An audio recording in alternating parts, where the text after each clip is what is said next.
So mga man kay gabi pa ang amon duty. So nagplanuhay kami kag naghagaday kami nga mang lumi kami mga man.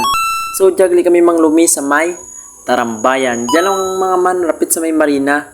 Rapit sa Binit Baybay ba? Seaside. So mga man kay tuwag dyan sa Tagirigma. War kami nagpatumpik pa ka. Nagsilad rin kami kag nag-order kami mga man. Bisan medyo sad pa si Mansing. Sige lang. So mga man habang ginaraha kag kahalat kami ng amon nga order. Nakita kami nga lovebird sa piyak lamisa mga man. So nag-bad finger sign na lang si Toto, si tropa mga man. Kaya syempre pag lumi lang. Walang hani-hani, walang suyuan mga man. So habang kakilig si Mansing sa darawa ka lovebirds, nagabot rang amon niya gin-order mga man. So habang nagabot ang amon niya order, nagbuhal sanda kang plates mga man, mga bowl pa, mga gamay, mga platito. So habang gapakyut si tropang JP kag si tropang Pakbet, nagabot rin si Mansing dara ang mga small bowls mga man. And wala, nagabot rin mga man, init-init pa. So syempre bago natin umpisan kag mukbangan dyan mga man, mapasalamat tanay sa Ginoo mga man.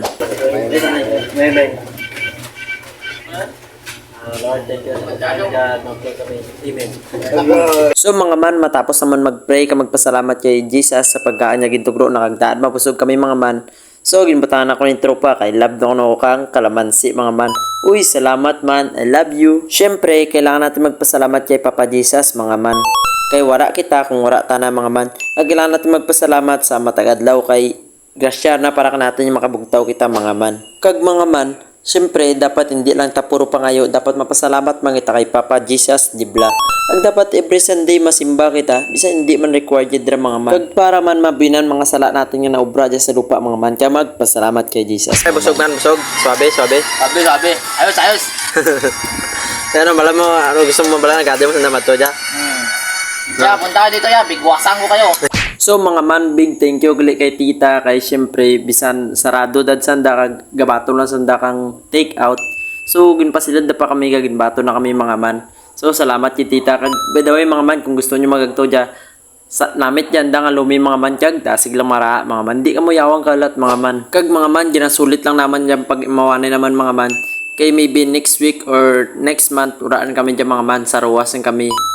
Kag mga man kay ang amon schedule is 9 AM to 6 PM. So kadya lang kami nga naka-duty mga man nga gabi nga 8 PM until 6 AM mga man. So ginasulit lang namon mga man. Kag para man mga man makilala naman ng sara kag sara. Kag by the way mga man, ang iba naman dyan nga imaw is naguli rin. Kag dis na kano matawas magpadagat mga man. So kami syempre nagagaday kami magpadagat. Oops, wait by the way. Shoutout dyan sa first love ko kung nadunduan pa dyang lugar dyan. So mga man, suki rin siguro kami kadya kang bye-bye kay bisan tag-irigma ang mga tag 2 PM kapadagat kami mga man. Pero mga man, hindi man gid always kay syempre sa 6 days or sa 1 week, bugbog ang lawas mo sa obra. Tapos sa Domingo mga man, dayo pa dyan mong basketball. So syempre, kailangan mo man mag-relax, dibla mga man. Kumbaga mag-unwind. Para mag-refresh man yung mga mindset mo dyan. So, bisa na mo dyan kainit mga man. Wala na dapat tumpik pag atat sanda magrigos mga man. So, by the way, this place is so look familiar. Pati si Mansing na pinsara naman kano nga.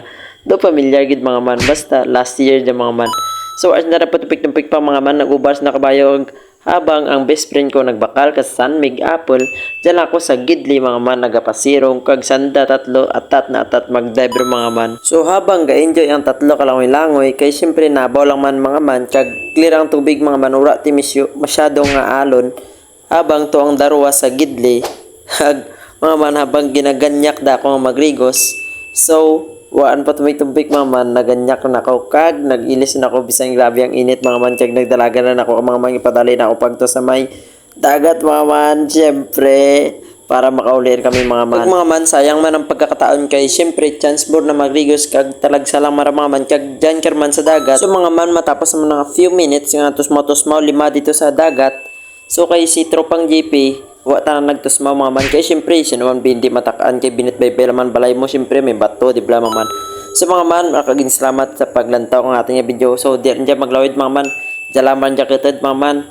So rakan niya salamat and then bye bye.